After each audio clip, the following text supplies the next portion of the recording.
बेटी बनी बहू। ये कहानी उस डरी हुई लड़की की है जिसकी शादी 3 महीने में तय हो चुकी है। अरे क्या रमा, क्यों उठ गई बेटा इतनी जल्दी? थोड़ी देर और आराम कर लेती ना। नहीं माँ, ठीक है, कोई बात नहीं। ये बताओ, चाय के साथ नाश्ते में क्या लोगी? अरे कैसी बात कर रही है रमा, कल तक तो तू ऑर्डर दिया करती थी कि ये खाना है वो खाना है। आज तू हमें पूछ रही है, क्यों बेटा? माँ अब ऐसे ही बोलिए ना, क्या खाएंगी? बेसन की रोटी बना दूं दही के रायते के साथ? माँ कुछ सोचती है फिर कहती है, अच्छा सुन, ये बता, रोहन का फोन आता है? शादी होने वाली है तेरी उससे, बात करती रहा कर। हाँ हाँ हाँ माँ, बात होती रहती है, मॉर्निंग में मैसेजेस भी डालती हूँ। अच्छा माँ, नाश्ता बना कर आती हूँ। ये बदलाव रमा में अचानक आए थे। कहाँ तो वो देर से उठती, बिस्तर पर ही नाश्ता खाना और आराम से नहाना। माँ ने बचपन से ही किसी राजकुमारी की तरह रखा। पढ़ने में होशियार और काफी सोचने वाली लड़की थी रमा। क्या बात है, आज तो नाश्ता बिल्कुल अलग बना है। ये कॉम्बिनेशन अपने घर में तो मैंने नहीं खाया। पापा, वो रोहन की मम्मी सोमवार को यही खाती है, इसलिए मैंने बनाया सीखने के लिए। ठीक नहीं लगा तो कुछ और बना देती हूँ। अरे नहीं नहीं, हमारी समधन जो खाएगी हम भी साथ बैठकर वही खा लेंगे। वैसे इट्स वेरी हेल्दी। हाँ रमा, गुड, वेरी गुड।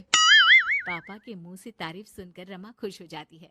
वो रोहन को फोन करती है, पता है पापा ने मेरे हाथ के नाश्ते की तारीफ की, बोल रहे थे it's very tasty Rama. Good good, सही है। अच्छा देखो, कल मम्मी पापा कुछ भी ग्रीन वेजिटेबल का खाते हैं, जैसे पालक पनीर या फिर मिक्स सलाद के साथ ब्राउन ब्रेड। तुम बना लेना कल, और हाँ पिक्स शेयर करना, मैं माँ को दिखा दूंगा। ठीक है, भेज दूंगी। अगले दिन रमा फिर कुछ नया बनाकर रोहन को फोटो भेजती है। अपनी माँ को दिखा देना, ये मैंने बनाया है। तभी वहाँ उसकी माँ आ जाती है। ये क्या बेटा, ये हाथ कैसे चल गया तुम्हारा? अरे कुछ नहीं माँ, वो तो बस ऐसे ही। आप बताओ ना, क्या चाहिए? अरे कुछ नहीं बेटा, ला मैं हाथ में दवा लगा देती हूँ। माँ हाथ में दवा लगा रही थी कि पता नहीं रमा क्या सोच रही थी। थोड़ी परेशान सी थी। क्या हुआ रमा, क्यों परेशान लग रही हो? रोहन से कोई बात हुई है क्या? नहीं माँ, आज जो बनाया उसकी फोटो मांगी थी रोहन ने, दे तो दी, लेकिन अभी तक कोई रिप्लाई नहीं आया। माँ कुछ सोचती है, फिर रमा के फोन से उसके जले हुए हाथ की फोटो खींचकर भी रोहन को भेज देती है। अरे माँ, ये क्या कर रही हो? वो सोचेगा कि मुझे काम करना आता ही नहीं। हाँ तो सोचने देना, पढ़ाई में नहीं मिल पाता था वक्त, जितना सीखा है काफी है। वक्त के साथ ही खाना बनाना, घर संभालना सब कुछ आ जाता है। थोड़ी देर में रमा के फोन का मैसेज बजता है।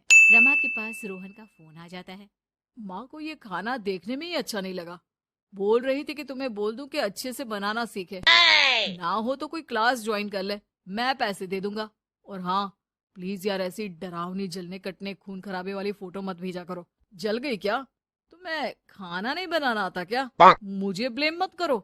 मैंने ब्लेम करने के लिए नहीं, बस अपनी सीरियस एफर्ट दिखाने के लिए ये फोटो भेजी थी। वैसे भी मैंने नहीं, मॉम ने भेजी थी, पता नहीं क्यों। ओ यार, तुम्हारी मॉम क्यों इतना इंटरफियर कर रही है? वैसे अभी ये हाल है तो बाद में तो वो हमारे घर में ही ताक जाग करती रहेंगी।